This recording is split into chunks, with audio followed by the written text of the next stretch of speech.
They're at the 15 of the Bears. 3:01 to play. Monk in motion. Swing it out for Griffin. He's got one blocker in front of him. Nice move inside by Griffin. He'll score, but a flag is down. Keith Griffin. A flag down back near the line of scrimmage. It's going to be holding against Washington, I believe. Tough break for the Redskins in a game like this. And especially for Keith Griffin, who made a superb play. Offensive holding, number 61. Ken Huff. A charge against Ken Huff. And remember, he lost his starting job today to R.C. Thielman, who came over from Atlanta in the deal for Charlie Brown. But Thielman got hurt the first period, and Huff has played since. Okay, the screen kind of set up nicely. There's 61. There's Ken Huff. 61. He comes out in front of Griffin along with Mark May. Now, there's 61 blocking on Rivera. Right there, he gets a hold of him right behind the first down marker. He's got a hold of him. Looks like he's got a hold of him. It's tough to tell, but... So they're back at the 25-yard line. First down. Theismann gets some time. Off to Griffin, and he's buried by big Tyrone Keys. Gain of 4 yards. Boy, give Griffin some credit for catching the ball. You had 6'7", 290 pounds of romping, stomping dynamite coming right at you, and he caught that football. Nice going, Ken. Second down and 15 from the 20-yard line of the Bears. Intended and intercepted by Taylor in the end zone. Intended for Warren, I believe. But again, miscommunication by the Redskins. A problem from the beginning of this early season. And Ken Taylor, the rookie from Oregon State, comes up with the interception in the end zone. Well, what a frustrating day for Joe Theismann. He's had some great days, but today things have not gone the way for the Washington Redskins. It's regrouped for next week. We're under the 2-minute mark left in the game.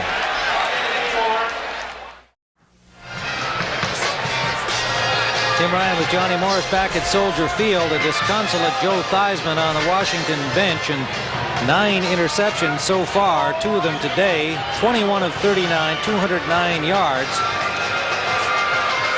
But none of them for scores. The only Washington touchdown came on their opening series with an impressive drive, ended with a run by John Wiggins. They look like the old Redskins. It's been all Bears since.